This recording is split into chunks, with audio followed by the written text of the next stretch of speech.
Hey guys, welcome inside the stash for a very special episode where we're going to unpack what has taken place in the past 48 hours with the auction of Revell. It's probably not what anybody was wanting or expecting to hear necessarily, but it sort of is what it is. First up, I want to apologize. I don't feel particularly great. I felt like I got hit by my truck last night. I started feeling a little weird before I went to work, and it's probably sounds a little funny.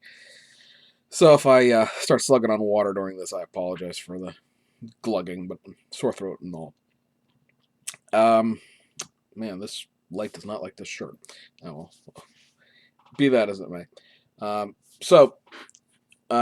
First up, I want to thank everybody who has, over the course of the last couple of days, shared around that last video that we did a couple days ago, the 7-minute little Who Bought Revell video. It When I was researching or trying to research on the internet, looking for like press releases or any kind of public statements about what that had happened. I saw a number of links into mostly IPMS forums and mostly airplane forums. So props up to the airplane guys for watching a car show. Um, I certainly didn't ask anybody to share it around. It was never really much more than intended to go out to the audience of this channel. So thanks for sharing around. We've gotten a little surge in subscribers, which is always nice. One of the things I will address up front real quick was someone, at least on one of the forums, and maybe the same person that commented in the last video, was very obnoxiously offended, I guess you would say, about the fact that I didn't discuss the purchase price and how the purchase price broke down. The one comment that I saw was that I clearly didn't read the agreement. I read the agreement, line by line, like I do everything else. It was a 7-minute video that I cut before I went to work. If somebody was getting a divorce and came up to you and said, "Hey, I sold my house," you'd be like, "Oh, cool. Who'd you sell it to?" And, maybe sometime later when you have time, you would unpack the fact that, well, Bob, your house had a, sales value of about $180,000. How much did you actually get for that? What were the escrow fees on your house? Did you pay a broker? It was irrelevant to the actual conversation. What I said in that video was that the floor bidding was what the prices were. I'm interested to see what it was because, again, unpacking it in that video was just sort of, teasing it into one that we're going to do that will be a little longer form. So the purchase price was $3.9 million, which is about 40%, give or take, 39% of what the asking price was, because the asking price was $10 million. If you want to have that broken down for you, I've got the PDF of the agreement up. We're going to go over a bunch of stuff here. The way this actually breaks down, if I could find it real quick. Let's see, that's the purchase of the shares of Habakkuk. Yes.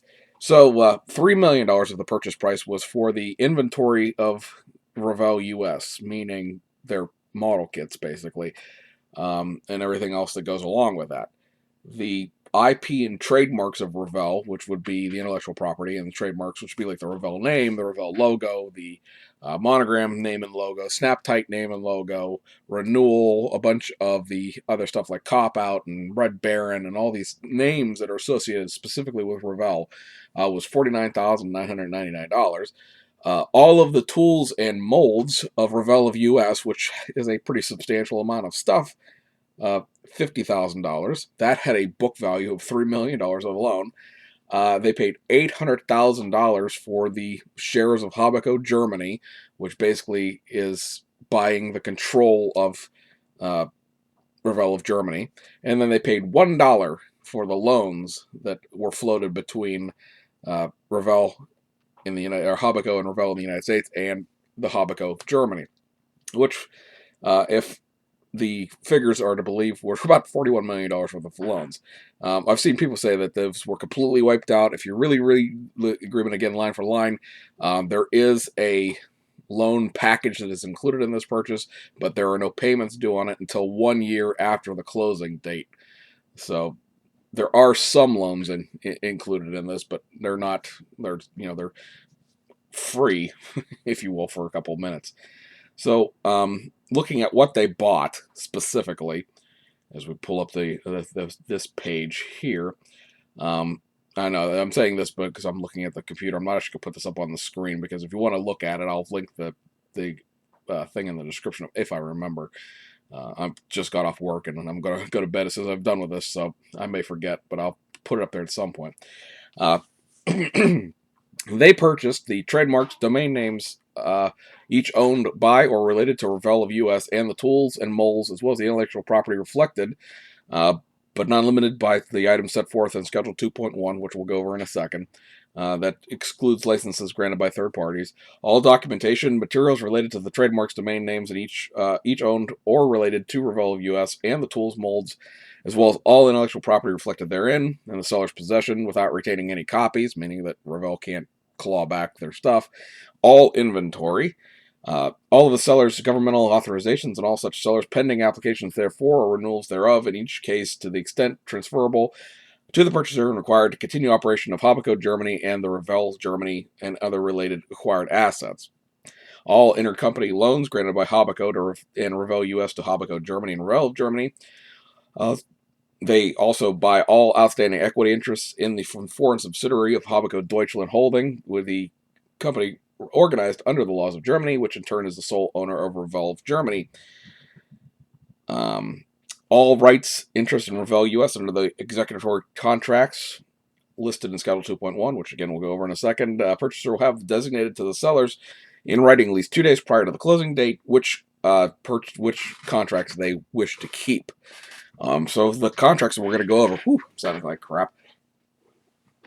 The contracts we're going to go over, they don't have to take them all. They can just pick and choose if they determine that something is undesirable. And that's it. That's what they bought. What they didn't buy, and this is why everyone is so somber if you pay attention, is they didn't buy any of the real estate and real property owned by Revell. They didn't buy the Elk Grove Village office. They didn't buy the space in Champaign. They only are leasing and renting it until they can move all of the tooling that's in the United States and all of the inventory out.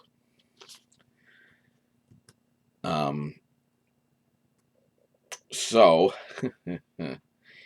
trying to see, there was something else I wanted to talk about here. Purchaser shall and cause Revell Germany Habaco to defer any and all payments due to the period commencing on the closing date for the first anniversary of closing date pursuant to the unsecured and unsubordinate mezzanine loan dated February 9, 2012, held by Habaco as lender and Habaco Germany as borrower, and an intercompany loan dated May 31st and amended December 20, 2007, held by Habaco as lender and Revell Germany as borrower until the first anniversary of closing date or thereafter. So they don't, a huge swath of the debt is wiped out, doesn't exist, but that loan still does. I'm not sure if that's the $41 million loan or it's a different one. It doesn't specifically list in that section what the loan amount is. Basically, as it stands right now, you don't, because you don't have any standing in this, but people who have any kind of standing with the bankruptcy court have until April 20th to file objections to the sale. Currently, right now, there are 2 objections that were filed at the court hearing yesterday. So that was the agreement, right? So yesterday at 12:30, there was a court hearing about the auction, and the sale was permitted to go through. So this is happening. You have until, like I said, they have until April 20th to file complaints.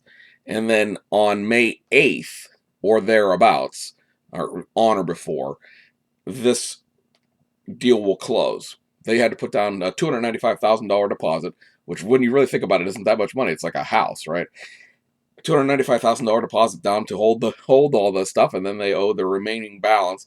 And there's a little flex in it about the inventory that Revell has and at what date, and the deal could go up to like $4.2 million, but and it's a bunch of gibberty gook that I understand, but I'm not going to bore you with the exact finances of it because it's sort of irrelevant to the overall point that we're trying to get through here. Right now, Ford and General Motors are throwing their own individual and group conniption fit about their licensing being transferred without their permission. Basically, they're saying that their licensing to Revell is non-transferable to new owners, that the new owners will have to renegotiate licensing deals with Ford and General Motors. Ford in particular is still annoyed and pissed off that they think they're getting screwed for about half of what they owe, half of what they think they're owed in the cure amount, meaning what each of these licensees will get out of the sale. So actually yesterday, before the court case about the auction, the court itself gave Revell until May 17th to figure their stuff out. Or not Revell, but Ford gave them until May 17th to figure themselves out. So I'm guessing that right now there's, well, not feverish because it's the weekend, but there will be, attempts made to solve all of these licensing issues prior to the sale closing on May 8th. If they can't figure this out by May 17th, then the court is going to decide whether or not that licensing transfers automatically or not. Even within the confines of what we're going to go into here next, Revell needs that Ford licensing and Revell needs that General Motor licensing because, even like the Ford airplanes, right? They need Ford licensing for that stuff. So, they're going to have to figure this out. So, but that is something to watch for as to how that all affects, comes into effect at the time. Now we'll go over real quick here, if I can get the mouse to drag down the cursor on my PDF viewer into the schedules of what they bought, right? So there is a, PDF file of all of the inventory, which is not public record. Obviously, that really wouldn't be. There's also a PDF file and a spreadsheet of all of the tooling that they bought, which is also not public record. Although I suspect a few of you out there will probably give several parts of your body and possibly firstborn children to know exactly what tooling still exists at Revell and what doesn't, but that's not part of the public record. So you're not going to be able to find that out. Now, in terms of the trademarks and things like that they bought the name of, let's see here, backward. Junior Kit, Build and Play Snap Tight in the Revell style of the Wheels of Fire, Bad Medicine, Renewal, in a different print form, Revell Authentic Kit, which is sort of the oldies time 1950s Revell logo, RK Custom, let's see, the current Revell logo, California Wheels, the old monogram, race car logo with the man holding the checkered flag, Pro Modeler, Snap Tights, Revell Monogram, Orange Crate, Iced Tea, Red Baron, Rummel's Rod, the different Pro Modeler watermark, another couple of Revell logos, another couple of Snap Tight logos as they were relate to Monogram, and a bunch of, like I said, Monogram, old Monogram logos. They also bought the Revell.com, Revell.org, and RevellMonogram.com. They purchased all the intellectual property, which, in regards to the tools and molds, which includes print files for packaging, stickers, and building plans, basically the instruction manuals. For decorated models, the Tampo print files and hand spray files, meaning, the files on hand to print the tires and how to paint the pre-painted model kits. Bill of material and production manual, picture archive of products, 2D mold layouts, 3D design files, and prototype models. Let's see here. The contracts, I need to flip my screen now because for some reason this stuff was run through sideways. The contracts that they can assume would be Disney products for the Cars 3, Disney products for Star Wars, Ford Motor Company, there's an issue there, General Motors, issue there, Chrysler LLC, Carroll Shelby, PACCAR for the Peterbilt and Kenworth logos, the U.S. Department of the Navy for the Blue Angels logos, and all Naval Aviation Squadron names and logos and Navy aircraft markings, Northrop Grumman Systems, Feld Motorsports for the artwork, images, and designs associated with the Monster Jam trucks, Universal Studios licensing for the Fast and the Furious franchise, Lockheed Martin Corporation, Chip Foose Design, which is kind of interesting because Chip Foose's design, unless they've renewed the licensing, actually expired at the end of last month. So it remains to be seen whether or not that licensing exists right now. Mazda, Superstar Collectibles, which is the company that owns the Yanko trademarks. Porsche, Sony Pictures for the Starsky and Hutch licensing. Volkswagen, Universal Studios for the Smokey and the Bandit licensing. Textron Innovations, Dick Brannon for the Thunderbolt Ford Fairlane markings and design. Volvo for Mac logos. American Honda Motor Company. Driven Performance Brands, which is Hearst for the pace car and the 83 Oldsmobile. Wright Brothers, Mitsubishi Motors for the Mitsubishi Eclipse. Tom Daniel for his name, his signature, and the Grim Reaper, along with the Paddy Wagon and the Cop Out. Hallman Motorsports for his markings. Nicky Performance for the Nicky Camaro, along with Roland Leong, I guess it would be, for the Hawaiian name, his likenesses and logos. Diane Sox for the Ronnie Sox name, Sox and Martin names and logos, and the Sox and Martin 67 Plymouth GTX. AM General for the Humvee. Lamborghini for various markings. Bear Brakes for trademarks. Bowler Performance Transmissions for various logos and likenesses. This is one that got me when I read this list the original time, when it was listed as stuff that they owed money on. And that is Bridgestone brands for the Firestone logo, the Firestone OLP, Firestone Wide Oval, and Firestone Firehawk tires. I have absolutely no idea why they have a licensing agreement for this Firestone stuff when they don't actually put logoed tires into the model kits. The Firestone logos, I'm sure, are used for various, race cars and stuff like that, but the actual tires, yeah, that seems like an underutilized license, and most people would complain about the lack of, tire sidewall detail. It may be that they, signed that license, and then round two, of course, started releasing the tire packages with the Firestone wide ovals in it, and they just never made anything out of it because round two had already done it. Let's see here. Dan Fink Metalworks for the Dan Fink name, Speedwagon name, and vehicle design. Dan Gurney for all of the All-American Racers, the AAR name and logos. Dave Glass for the 62 Corvette Gasser logos and design. Edelbrock Fine Molds for the Star Wars licensing, the fine mold Star Wars stuff that they licensed. Frank Icona, Good Guys Rod and Custom, Great Day, Green Dot North America, and then there's let's see here, 4 things for Eileen Roth, which she is licensing Ed Roth's name, his likenesses, his signature for the 57 Chevy, the Tweety Pie, the Surfite, the Ratfink, the Dragnut, and let's see, I think that's it. Linda Vaughn for her likeness, as well as pre-painted figures. Matt Hay for the Matt and Debbie Hay Thunderbird. Mike Cook for the Stones Wood and Cook Willys competition coupe. NASCAR Team Properties for the Hendricks licensing, the JRM licensing, the Penske South licensing, and the Stuart Haas licensing logos and product designs. The National Street Rod Association, Paramount licensing for the Grease Ford 48 Ford convertible, which is supposedly an upcoming kit. Profile Marketing Group for the 1971 Bronco vehicle design and Bill Strope name and likeness. Roush for the logos. Tom Daniel, again for Jinx Express. Tommy Ivo for his name, likenesses, and the pre-painted figure of him. Top Tours for the ZZ Top logos and likenesses. Then Velia Deal for a bunch of the Deal's wheel stuff, including the Baron, Glitterbug Stingray, the 6970 Corvette, Gomad Nomad, 57 Chevy, and the Baja Humbug Volkswagen. And then that would be, their options to keep or get rid of any of those. And then one little interesting piece in the share transfer is that basically there is one, the transferor, which is Habaco, or what's now left of the Cattering dumpster fire of Habaco, because Habaco doesn't exist. It was sold to Horizon.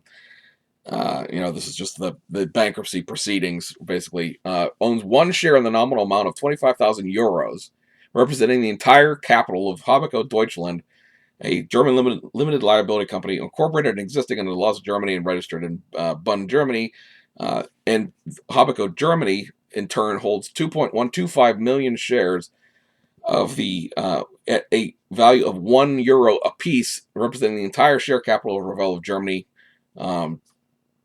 So they're buying this one share to to own the Habeco Germany to buy Revell of Germany. So basically, they're saying Revell of Germany is worth basically $2.1 million, and they bought it for $800,000. So there is your agreement. If there's anybody has any other questions about it, like I said, I'm going to link the PDF file to the video, and you guys can read it yourselves. The German antitrust court has approved this deal. I mean, I'm not exactly sure what they would be an antitrust violation of exactly, but that's written off. This share swap for buying out Hobbyland, Hobbyco Germany has to be signed in front of a German notary, and then it's done. So this is a done deal. It's is what it is, unless somebody can come up with a good enough reason to convince the court not to go through with this when the actual sale is supposed to close in May. Like I said, you have until April 20th to file objections, which is basically a week from yesterday. The thunderclap, the shoe that dropped, the thing that why I didn't go into this deal in massive detail was because I heard of some rumblings off in the distance about Revell in terms of what was going to happen when this deal went through. And collectively, I think the bankruptcy people, the people that are administering Habeco's bankruptcies, they're selling ones, liquidating the assets, really did a nice screw job on the employees at Revell, because they had to know this bid went in back when the original auction happened in March. And it just finally got resolved here recently because there were actually there was more than two bids for Revell. One was by a company owned by somebody in Florida, and their entire basic bid was contingent on financing, whereas, of course, Quantum Capital Partners has a boatload of money, and they paid cash, or are going to pay cash. So they don't need financing, so obviously they can complete the deal without having to worry about getting financing or not. But they, the people who are, like I said, administering the dumpster fire of whatever's left of Habeco at this point knew what was going to happen, and they did not bother to share that with anyone. And everybody at Habeco, one way or the other, who worked there in every branch, signed non-disclosure agreements. They couldn't talk about anything that was going on. So telling them what was going to happen to them might have been, the political thing to do in the sense of just being human. Yesterday at 5 o'clock, that'd be Friday the 13th, Revell U.S. closed its doors. Their employees are no longer employed at Revell. There is no more Revell. And there you go. And there you go. Just like that, gone. So I was hoping that I read some things wrong in there, and that they were continuing to purchase the building and things like that, which would indicate that at some point in time they would try to hire some of the Revell employees and underneath the U.S. operations. But they did not buy any of the property, real or otherwise. They don't buy $6,000 worth of office furniture, or the building that Revell's in, or any of the buildings that Habeco uses. So it appears, and it'd be very interesting to see how much it costs to ship everything to Germany, Poland, wherever it's going to end up being, because of course Revell Germany's tooling is done in Poland now, and their manufacturing is done in Poland. Where all of the U.S. tooling is going to go, because there was some stuff like the Ram Charger and some of the other kits that were recently done where the tooling was still in the United States. It had gotten that West Chicago contractor to run the kits off for them, and all of that tooling, I'm assuming the tooling that's in China will stay there, because they're going to probably assume the contracts with the people in China as far as manufacturing goes. It'd just be the easiest thing to do at the right up front. I think, I've seen a bunch of stuff that go on in the last let's see, it's 9 o'clock in the morning on Saturday, so it's been about 15 hours or so since Revell of Germany, or Revell of the United States, ceased to exist. Aside from the panic buying that people were talking about doing, and they're going to go, basically ransack Hobby Lobby this weekend to buy all the Revell kits. I'm amused by that because, if you bought the Revell kits, maybe none of this would have happened in the first place. You bought them, and buying them now. This happens to everything that ever goes out of business, right? There was a restaurant that was up the street from me, like maybe a mile and a half away, great food.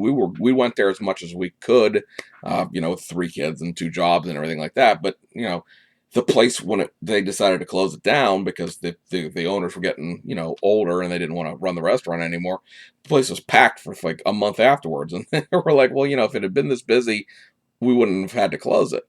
And this is sort of the same thing. Oh my God, I've got to go buy all my Revell kits. Well, if you bought them in real time, maybe Revell will be successful enough that somebody else would have bought their U.S. division, and these guys would have just bought the Revell of Germany division. This whole agreement is almost like, we want the Revell of Germany stuff, and fine, we'll take the U.S. stuff too. Fine, whatever, because then we won't have to worry about licensing the kits back. You always see that Revell of Germany sells 6, 8 U.S. tooled kits during the year in Germany in their boxes. Some hobby shops for some reason will re-import those and try to sell them for $20 more. Of course, people are very concerned about what this means price-wise for kits. I don't know. It remains to be seen. I haven't paid more than $27 for a Revell of Germany kit in like 3 years from a hobby store. So the price is, yes, more than Hobby Lobby. But then maybe Hobby Lobby will carry the new Revell. I mean, it is very possible. Though we can never say the words Revell of Germany again, because there is no more Revell United States. It's just Revell. That's all there is to it anymore. Yeah, I feel bad for the people at Revell. I mean, obviously, I've been somewhat critical of their products, which doesn't necessarily reflect the employees. And, I take no glee or joy in people losing their jobs, especially in the way, like I said, the way they did. They just basically got told Thursday, hey, by the way, we're closing tomorrow. So, and like I said, and the people administering the bankruptcy knew since March 14th what was going to happen or thereabouts. Could have given the people a heads up. But, at this point, everybody was owed so much money by Hobbico anyway. I mean, it's public record. You can go look it up. Ed Sexton, the head of product development, was owed at least $14,000 in unpaid wages prior to the bankruptcy. So, you hang around and see what happens, I guess. And what happened was they closed. So, I mean, in the long term, what is the, let's look at the short term. If they assume all of the contracts and all the licensing, you'll see some of the Revell stuff that was planned for the United States come out. More than likely just because the tooling has been done, the instructions are done, the decals are done, the box art is done, all of that stuff is done. So it'd be kind of silly not to print the money, because remember, they're not assuming any of the debt, so this stuff is free to them for stuff like the Grease 48 Ford and for several of the other kits, maybe the 69 Mustang and I don't know if any of the reissues that they announced for the second quarter will actually show up now. It'd be interesting to see what they're planning to do with that. They did buy like I said, all the prototype models. So, most model companies work somewhere in the neighborhood of 9 to 18 months in advance, depending on their development schedule. So there's a good chance that, some of the stuff that was planned for 2018 prior to the bankruptcy, when everything was just, going along the way it was, that probably will still see the light of day. Now, what the boxes are going to look like that they're packaged in or anything else, I mean, if they can still sell Revell U.S. marketed kits, like the muscle car stuff, in the current boxes, are they going to package them into the more traditional long Revell box, which, if nothing else, will at least solve some of the crushing and warping issues? Or will they create a whole new box? Maybe go for like a Tamiya Fujimi Aoshima kind of, open and close box, because a lot of the thing people will complain about these style Revell of Germany boxes, if I can get this to come off without knocking everything up, is the fact that, like, once you open the end of this, it then becomes a sleeve that you can't really do anything with. And it's very hard to store parts in it. A lot of people I know, myself included, will take old Tamiya box, bottoms and dump our Revell of Germany kits into them so that we have something to put the parts in, because that sleeve is effectively useless. It's not as nearly as bad as like the donut boxes that Revell US used in the 1990s, but it's kind of close. So, I don't know. Walk yourselves off the ledge, I guess. I mean, I know for a lot of people, this is devastating, only in a nostalgia factor.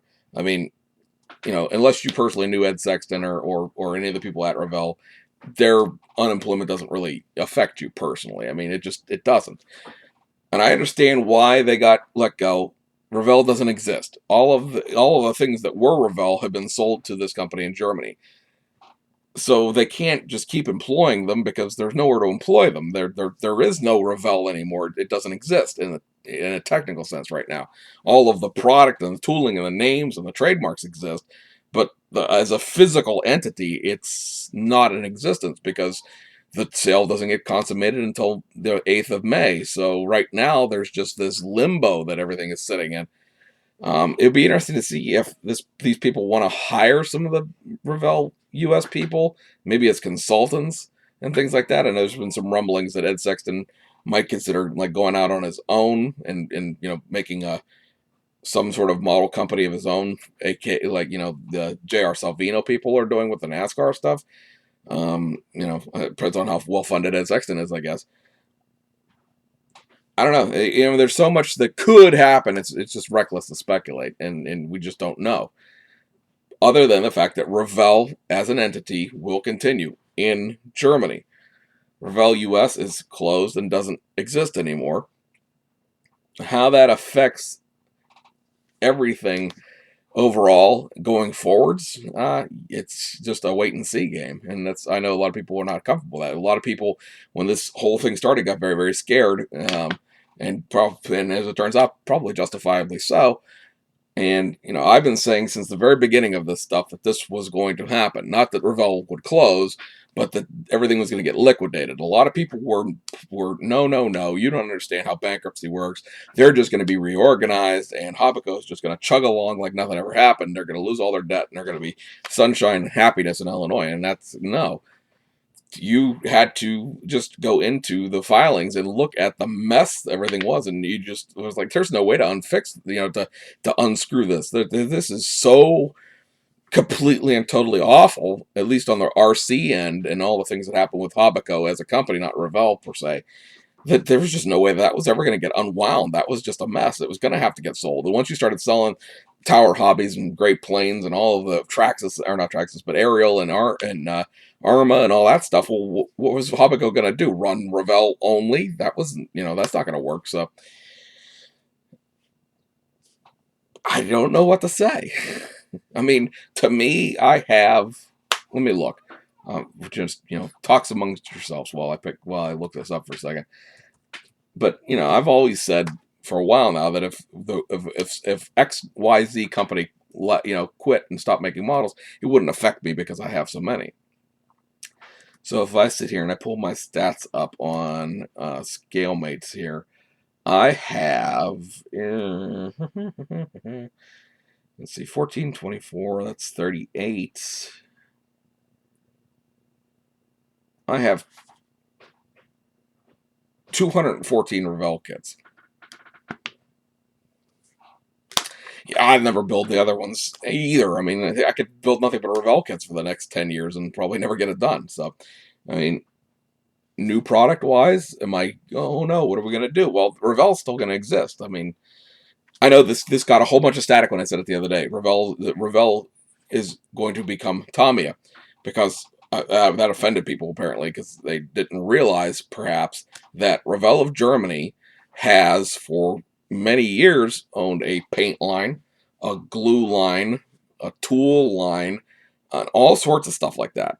Like they are the Tamiya of Europe in that sense. Like Tamiya, of course, makes spray paint and bottle paint and all sorts of tools and doodads and ding dongs and photo etch benders and all that sort of things. They're RC and all that stuff that as well. Obviously, Tamiya does, but in the kit sense of things, that Tamiya makes kits of all genres. They make paint, they make glue, they make paint brushes, tools, all sorts of stuff. And it's the same thing with Revell Germany. They make all that stuff. They are, Revell Contacta cement. I know some people use that. They get it from Europe. I mean, the Revell Contacta cement, that's the Revell of Germany cement.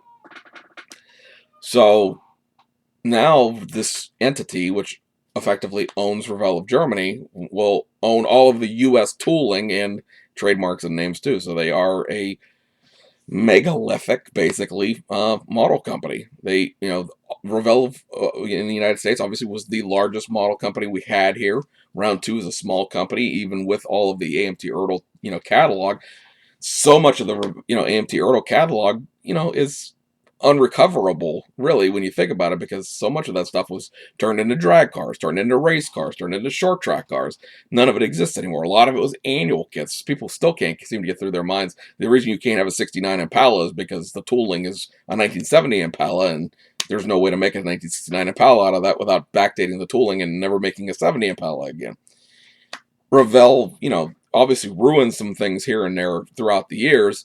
A great example of that would be the Volkswagen Corrado and the BMW 8 Series. Of course, those are Revell Germany kits where they chop the tops off of them to make convertibles, and the tooling is permanently convertible from now on. But Revell, of course, has continued to make new tooling all of this time. The only new tools that Round 2 has made would be the unassembled promotional models that were in the showroom replicas line, the that Snap-Tight NASCAR Gen 5 car, and then the 2017 Camaro tools. There's, of course, a bunch of space stuff and sci-fi stuff, but in automotive specifically, all they've done is reissue all their old tools, since 2008. Since 2008, Revell has probably released, on average, 3 to 5 new or significantly modified tools every year. So, you're talking about 40 new tools that they've created, or at least 28 new tools they've created and substantially modified other tools. They were the biggest company, and so now this company in Germany will own it all. And it's too early to panic about prices. It's too early to panic about things just never existing ever again.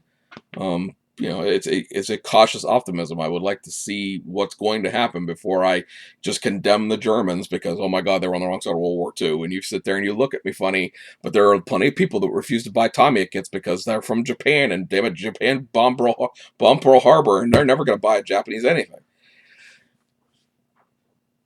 It's sort of a very interesting period of time for the Luddite modeler who is xenophobic, because now Germany and Japan and the tooling is all done in China, so the commies have the tooling, and all these Axis evil powers own all the companies. God, how did this ever happen? America, damn it! And I don't know. It'll be an interesting rest of the year. We talked about it at the very beginning of the year. The 2018 looked like it was going to be a weird year, and it's certainly living up to its expectations. Mobius got sold. Now Revell doesn't exist, and Revell got sold, but Revell USA closed, and so I guess that's where we're at with it. So we'll keep you guys posted as things go along. We got the objection deadline coming up, and then we have the sale deadline coming up, and then we have all of this licensing that needs to be taken care of, and probably won't do specific videos on much anything other than maybe the completion of the sale. We'll cover any kind of public relations notices that come out as far as what the people in Germany are saying they're going to do with the company. And a lot of people are like, well, they're going to strip all the assets out of it and sell it. Well, they paid so little for what is going on. I'd have to assume that they're going to try to run it for a little while. They got a humdinger of a deal. They got $10 million worth of stuff for $3.9 million. And it's not even $10 million worth of stuff, because when you sit there and you look at Revell's books, Revell had a book value of $9 million. And that was Revell. That didn't include Revell of Germany. So they bought it all for $3.9 million. And, combined, it should have been worth, $13 million. So the only sort of kit that I was really looking forward to out of Revell in any sort of way was the Ford GT Le Mans car. And for anybody who paid attention to that knows that was only ever, put as a pre-order or as admitted thing by Revell of Germany. People here in the United States, it was tooled here in the United States, and it was going to be sold in the United States first, allegedly. And there was, the kit was brought, I think, to a Chicago model club. I think that's where I saw the pictures of it from. And so the tooling exists, and I don't know when they plan to release it, if it was going to be second quarter or third quarter or the end of the year, but the tooling for it exists. And I would think that if Blitz can work out the licensing issues with Ford, because remember, it's a Ford car sponsored by Ford, that's probably as close to a 100% sure thing that we're going to see kit-wise. Because, of course, Le Mans is in Europe, so it continues to make sense for them to do that kit. I would love to see Revell of Germany, or just, I guess, again, just Revell now, go back to where they were prior to this sale to Havico. I'd love to see them making those level kits, the stuff that is knocking on Tommy's door, detail-wise, engineering-wise, and everything like that. It's a constant evolution. Nothing stays the same. I said, I know for a lot of people in the nostalgia factor, this is, again, a terrible day in the history of the hobby, because the thing that they grew up with doesn't exist anymore. But I mean, so many things you grew up with don't exist anymore. Oldsmobile doesn't exist anymore. Pontiac doesn't exist anymore. Nash, all the, we could sit here and make a 5-hour video on things from the 1960s that don't exist anymore. So, guys, that's where we're going to cut this, so I can have some sort of voice at work tonight. And sorry, don't shoot the messenger. We'll see you guys on the other side.